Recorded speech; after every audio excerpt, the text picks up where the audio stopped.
મૂકું, જેથી કરીને એને એના પરિવારના લોકો મેણા ન મારે. સતી દક્ષના યજ્ઞમાં પિતાને ઘરે ગઈ અને તુલસીદાસજી લાગે પિતા ભવન જબ ગઈ રે ભવાની દક્ષ ત્રાસ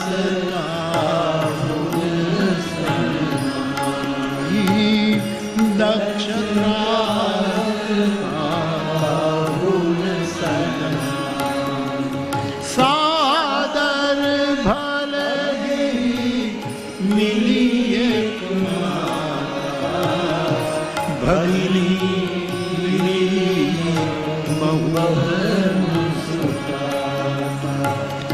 દક્ષન પૂછી સતી બિલો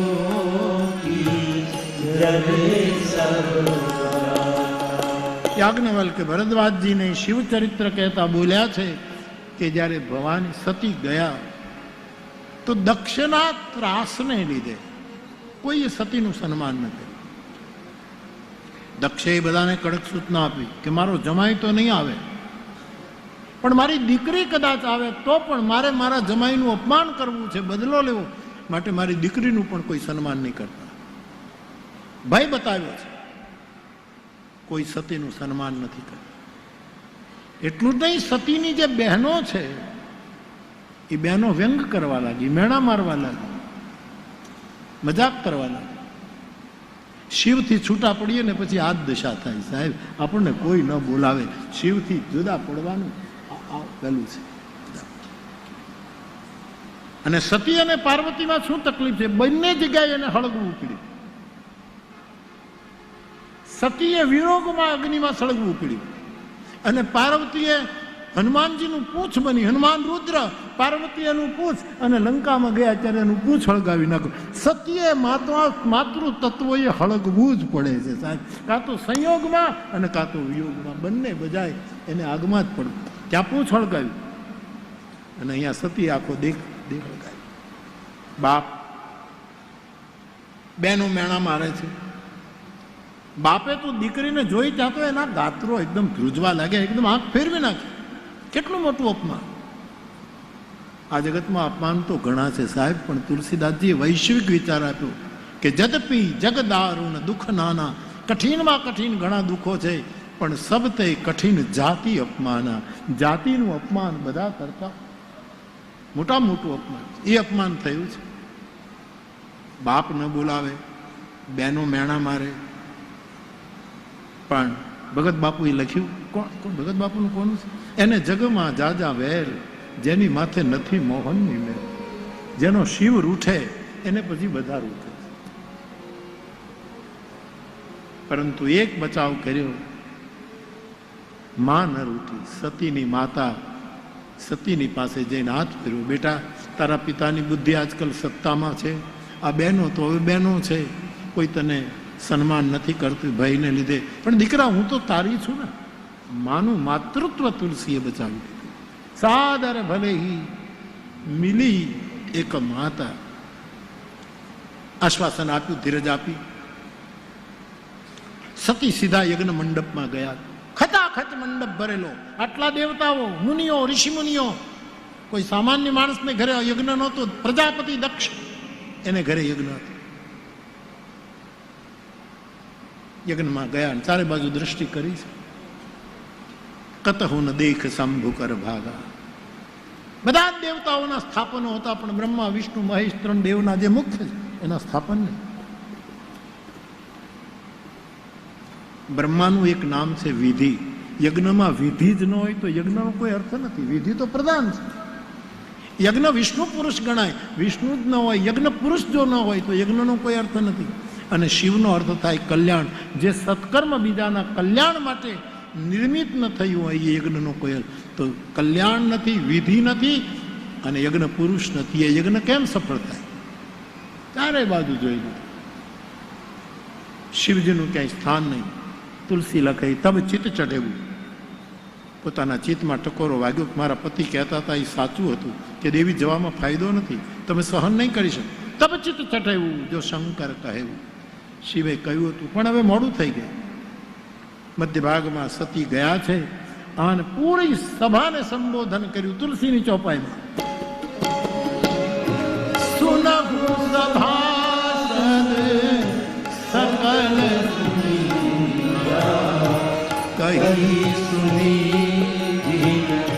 શંકર હરિહર નિંદા સુનગી જગાના હોઈ પાપ. હે દેવતાઓ, હે ઋષિમુનિઓ, હે સભાસદો, કાન ખોલીને સાંભળો. સતીએ ઉચ્ચારણ કર્યું. આજે આ યજ્ઞમાં જેણે શંકરની નિંદા કરી, જેણે શંકરની નિંદા સાંભળી અને જેણે શંકરની નિંદામાં મૌન સહયોગ આપ્યો, એ બધાને યોગ્ય ફળ મળશે. ચંડી દુર્ગા બની ગઈ સાહેબ. ઋષિમુનિઓને પણ સંબોધન કર્યું, તમે સાંભળી લો. શિવ વગર કેમ યજ્ઞ કર્યો? આચાર્ય કોણ છે? ભૃગુ મહારાજ આચાર્ય છે. કોણ છે આ યજ્ઞનો? આ તો દુર્ગા છે, ચંડી છે, પરાંબા છે, ભુવનેશ્વરી છે. તમામ ઋષિમુનિઓ કાપવા લાગ્યા. અને વાત સાચી, પુરોહિતોએ આચાર્યોએ કહેવું જોઈતું હતું દક્ષને કે તમે મોટા માણસ છો, ભલે યજ્ઞ કરો પણ 3 દેવતાઓને તો બેસાડવા જ પડે, કમસે કમ મંત્રોથી બેસાડો. પણ ઘણી વખત સંપન્ન લોકોની વશ વિદ્યાવાળા માણસો થઈ જતા હોય છે. આ એનું ઉદાહરણ છે. કેમ કોઈ? અને તેથી મુનિઓને દંડ આપ્યો છે. તમે પુરાણમાં આ કથા વાંચો તો ભયભીત થઈ જાવ સાહેબ, એવું સમરાંગણ ખેડાણું છે. આમ એટલું બધું ભીષણ વાતાવરણ થયું અને બધા કાપી ઉઠ્યા છે. જેણે શંકરની નિંદા કરી છે, જેણે સાંભળી છે, બધાને અને મારા પિતાને ભલી ભાંતિ એનું ફળ મળશે. અને જે બાપ મહાદેવની નિંદા અને અપમાન કરે, એની દીકરી તરીકે મારે જીવવું નથી. હું હવે કદાચ જીવું બાપના વિરુદ્ધ થઈને, પણ દુનિયા તો મને દક્ષની દીકરી જ ગણશે. મારે એ બાપની દીકરી તરીકે હવે તો મારે એવા બાપની દીકરી બનવું છે. હિમાલયને ઘરે જન્મ લેવો છે કે જે શંકરને પોતાના માથા ઉપર બેસાડે. એવા પિતાની મારે પુત્રી થવું. આવો સંકલ્પ કર્યો. હાહાકાર થયો છે. બધાને દંડ આપો. મારા ભાઈ બહેનો, આપણે છૂટી જઈએ છીએ, આપણે હોશિયાર છીએ. કોઈક નિંદા કરે ને ત્યારે આપણે સાંભળીએ છીએ ને કહીએ શું, અમે ક્યાં કરતા હતા, એ તો કાન ખુલ્લા છે. સાંભળ, આપણા શાસ્ત્રો કહે સાંભળનારા પણ દંડિત થાય. નિંદા સાંભળવી પણ નહીં, કરવી તો નહીં જ. અતિશય નિંદા કરે એને નિદ્રા નથી આવતી, એ સમજી લેજો. અને બહુ જ ઈર્ષા કરે એના આયુષ્ય ઘટી જાય, અથવા તો ઘટે નહીં તો જીવવા જેવું ન રહે એવું આયુષ્ય. જે નિરંતર ઈર્ષા કરે એની આયુષ્ય ઘટે અથવા તો જીવવા જેવું. નિરંતર નિંદા કરે એને અનિદ્રાનો રોગ લાગુ પડે. ડોંગરે બાપા એમ કહેતા કે આપણા શરીરમાં જેટલી ઇન્દ્રિયો છે, એ ઇન્દ્રિયોમાં જે ઇન્દ્રિય વધારે ને વધારે પાપ કરે છે, એ ઇન્દ્રિયને આપણો બુઢાપો આવે એના પહેલા પરમાત્મા પહેલા લે છે. આ નિયમ છે. આપણા કાન જ્યારે બીજાની બહુ નિંદા સાંભળે ત્યારે એક વખત એવો આવશે, કાનના દેવતા વયા જશે. કાનમાં બેહીને આપણે આ સાંભળવાનું, દેવતા નીકળી જશે. આપણે અહીં બેવું નથી. આના આવા ગૂંચવાડા જેવા કાનમાં આપણે એના મેલવાળા કામમાં બેઠા હતા, એનું કલ્યાણ થાય. પણ આ તો નિંદા સાંભળે, કાનના દેવતા વયા જાય. દાંતથી બીજાને બટકા જ ભર્યા હોય, બીજાનું ખાઈ ગયા હોય, બટકા ભર્યા હોય, અને બધું આ જ ધંધો કર્યો, કેમ લૂંટી લેવું, કેમ લૂંટી લેવું, એના દેવતાઓ પહેલા વિદાય થઈ જાય. જે હાથે બહુ એને લકવા લાગે છે, અને જે પગ ખોટી જગ્યાએ દોડ્યા હોય, બધાને લઈને દોડ્યા હોય, એના પગ પછી આમથી નામથી નામથી નામથી આમથી નામથી. ભાઈને શું થયું? ભાઈને બહુ થયું. ડોંગરે બાપા એમ કહે, જે વાણીએ બહુ અસત્ય બોલ્યા હોય એની વાણી ધીરે ધીરે ધીરે ધીરે શાંત થવા. અવાજ બેસી જાય સાહેબ. હા, પછી જેઠીમધનો શીરો એ કામ ન કરે, ખદીરાદી વટી કામ ન કરે, હળદરવાળું દૂધ કામ ન કરે, મીઠાના કોગળાય કામ ન કરે, ગોળની કાંકરી કામ ન કરે. ગમે એટલી ઉળ ઉતારો એટલો અવાજ વધારે બેસતો જાય.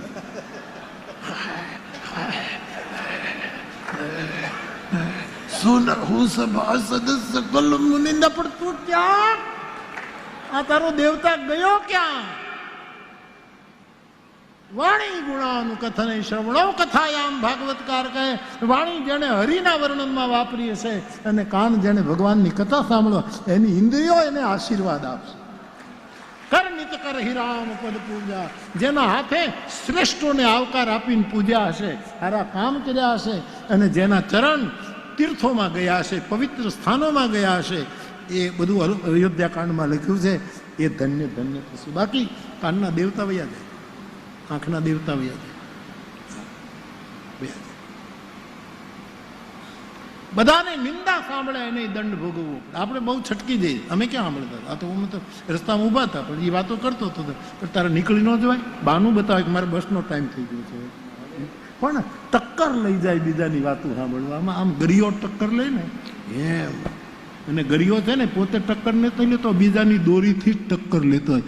આપણે બીજાની વાણી સાંભળી અને બીજાનું આમથી આમ, એમાં જ આપણા ગરિયા બધા ટક્કર લઈ ગયા. તારામાં કાંઈક હોય તો ફરને, તારામાં તારું પણ હોય અને આમ ઘૂમરો લે તો કાંઈક કહીએ, દોરી બીજાની હાથ બીજાનું, હું ખોટે ખોટો જશ લે છું. એવા સમયે નિંદા સાંભળવી પડે. ખાસ કરીને 50 વર્ષ હજી ઓછા કહેવાય, 60 વર્ષ તો, 60 વર્ષ પછી તો અમુક વસ્તુ બંધ જ કરી, કોઈની નિંદા નહીં. આમ તો સંભળાય જ નહીં, પણ આ તો મારે તમને બધું હરખું કરી દેવું જોઈએ. ઉંમરના ટાઈમ ટેબલ ગોઠવી દે. 60 વર્ષ થાય પછી નિંદા નહીં, 60 વર્ષ થાય પછી કોઈની ઈર્ષા નહીં, 60 વર્ષ થાય પછી કોઈના તરફ દ્વેષ નહીં, 60 વર્ષ થાય એટલે ખોરાક ઓછો કરવો, હેથકનું ખાવું ને પછી મને અહક થાય. તને તો અહક હું, તને તો હજી તારા ઉપર તો ઢોલ વગડાવવા છે, તારા ભેડો પડાવવો છે, ભેડો પડાવવો. વિચારો બાપ, ઇન્દ્રિયોના વરદાન લો.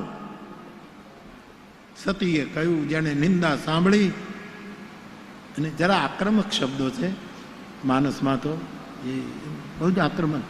અમુક વસ્તુ જગતને મોટું સુધારવા માટેનું પણ હું એ ભાષામાં ન જઈ શકું. પણ મારો કહેવાનો અર્થ એ છે, ત્યાં તો એવું પણ લખી નાખ્યું છે નિંદાના ક્ષેત્રોમાં, ગ્રંથોમાં, કે કોઈ નિંદા હોય તો બને તો એની જીભને ઓલું કરી નાખો, અને કાં તો તમારા કાન બંધ કરીને નીકળી જાઓ. પણ જીભ કાપી નાખવાનું આપણે ન કરાય, એવું આપણાથી નથી.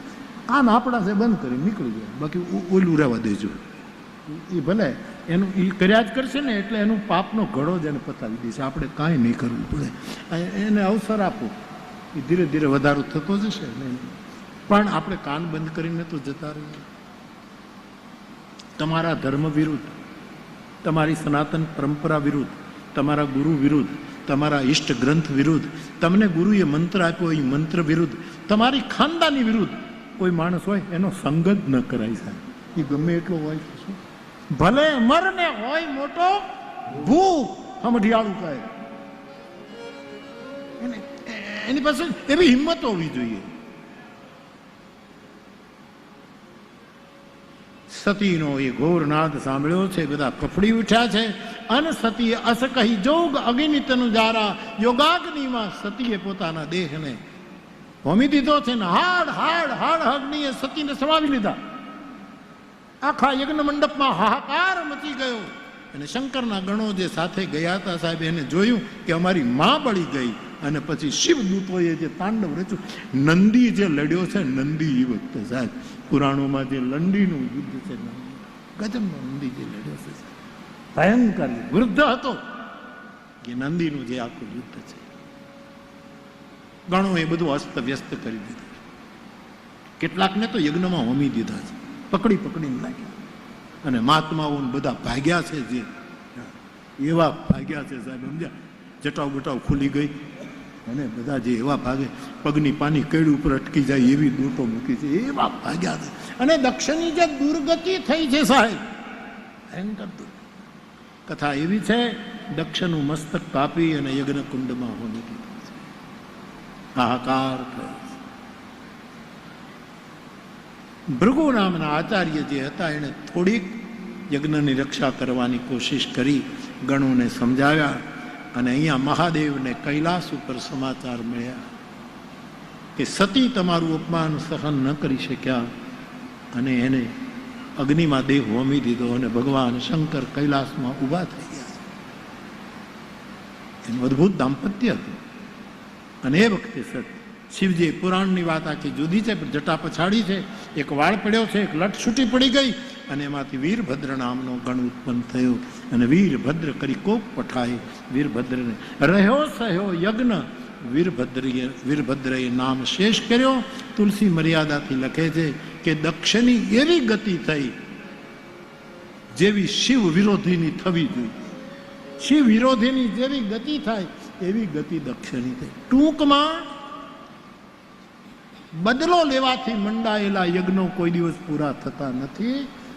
બલિદાન આપવાના સંકલ્પ માટે ઈદમ અગ્નયે ન મમ એવા યજ્ઞો જ પૂરા થાય. ઘણી વખત સત્કર્મ સારું હોય પણ એ સત્કર્મનો અહંકાર મને તમને બહુ પહોંચવા નથી દેતા. કરે ઘણા લોકો બહુ મોટા મોટા સત્કર્મો કરે, પણ જો અહંકાર આવ્યો તો એમાં વિક્ષેપ થઈ જાય. આપણે મેલા કપડાં હોય અને સાબુથી આપણે ધોઈએ તો મેલ વયો જાય, પણ મેલ તો જવો જ જોઈએ, પણ પાછો સાબુ જવો જોઈએ. એ સાબુ જો અંદર રહે તો એ લાકડા કડક થઈ જાય. એમ સત્કર્મ મેલ તો ધોઈ નાખે, પણ સત્કર્મ મેં કર્યું એ જો સાબુ રહી જાય તો પાછું વિકૃત બની જાય આપણું કપડું, આપણું કલેજું. દક્ષના યજ્ઞમાં એની દુર્ગતિ થઈ છે. પછી તો એને બહુ સરસ રસપ્રદ, થોડુંક રસિક પણ છે. એવા જેવું હોય દેશકાળ પ્રમાણે, પાત્ર પ્રમાણે અનુકૂળ હોય એટલું કહેતો હોઉં છું. ખેર, વીરભદ્રએ બધું પહેલું કર્યું છે. સતીના મરણ પછી અહીંયા તુલસી કહે છે, સતીએ મરતી વખતે યજ્ઞમાં શરીર શાંત કરતી વખતે ભગવાનની પાસે એક માંગણી કરી કે હે પરમાત્મા, જન્મ જન્મ શિવ પદ અનુરાગા, મને જન્મ જન્માંતર સુધી શિવનો જ ભેટો કરાવજો, હું એની દાસી બનું. આ અંતિમ ચિંતન સાથે સતીએ દેહને હોમ્યો. તુલસી કહે છે, તે કારણ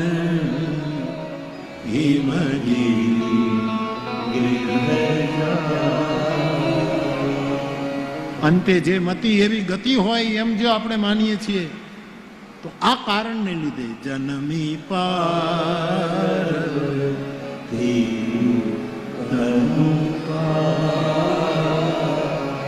સતી યજ્ઞમાં બળી ગયા અને પાર્વતી રૂપે પ્રગટ થયા. બુદ્ધિ બળી ગઈ અને શ્રદ્ધા જન્મી. હિમાલયમાંથી જન્મી, સ્થિરતામાંથી, અચલ અને અટલતામાંથી જન્મ થયો. આપણી ચેતના સીતા એલિયા, લંકાની કથા હતી અશોકવાદ, આજે અખબારમાં છે. ત્યાં સીતા એલિયામાં બહુ ભવ્ય મંદિર બન્યું છે.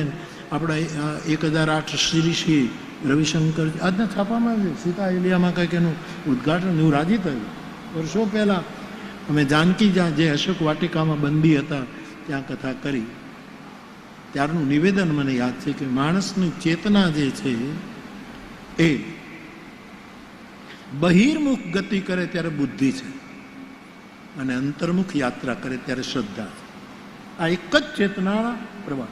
આપણી ચેતના શું છે? આપણી બુદ્ધિ ચેતના એ બહિર્મુખ, એટલે આપણે બુદ્ધિમાન બહુ થયા, શ્રદ્ધાવાન ન થયા. શ્રદ્ધા તો એને કહેવાય જન્મ જન્મ શિવ પદે અનુરાગ, અનેક જન્મ લઈશ પ્રાપ્ત કરીશ તો શિવને. પણ જ્યારે ચેતના અંતર્મુખ થાય ત્યારે શ્રદ્ધાનું પ્રાગટ્ય થાય અને એ શ્રદ્ધાનું પછી વિશ્વાસની સાથે લગ્ન થાય.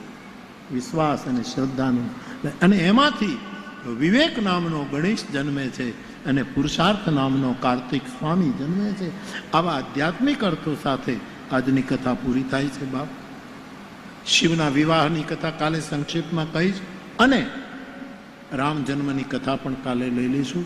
કાલે ભગવાનના પ્રાકટ્યની કથા કહીશું. આજની કથાને અહીંયા વિરામ આપવું એના પહેલા 2-5 મિનિટ માટે ભગવાન નામ સંકીર્તન. આજે હરિનામ સંકીર્તન કર્યું જ નથી, માટે આમ નામ આપ બધા 2 મિનિટ ભરો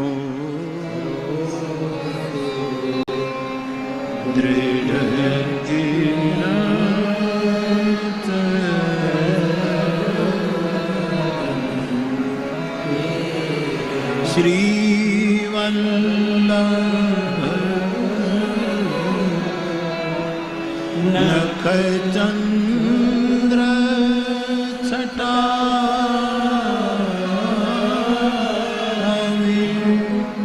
સર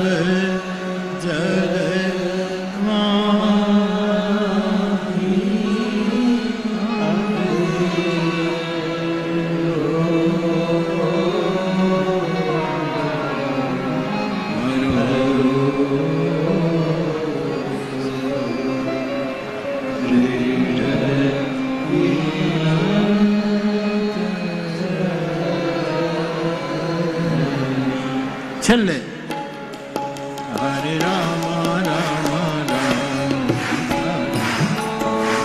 હરિ બોલ.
હરે રામ રામ રામ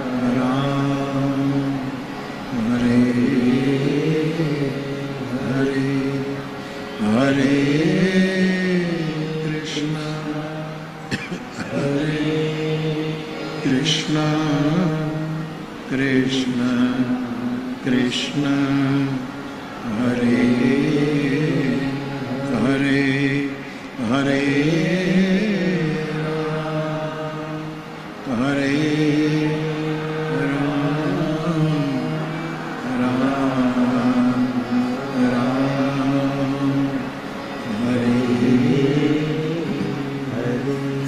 पवन तनय संकट हरण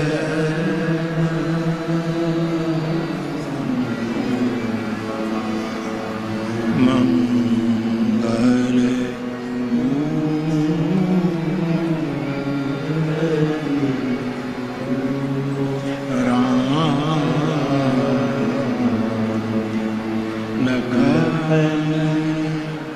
सीता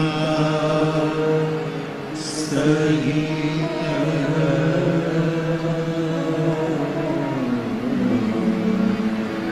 हृदय वस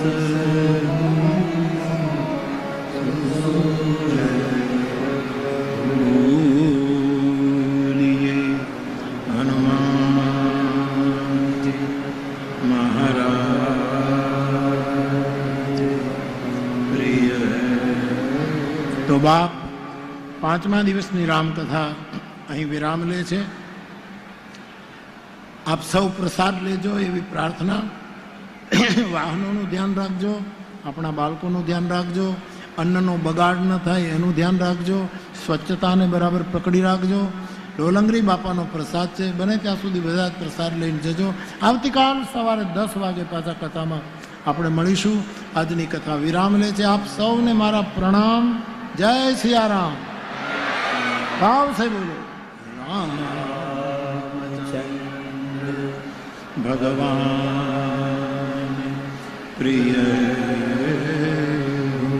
બાલ કૃષ્ણ ભગવાન પ્રિય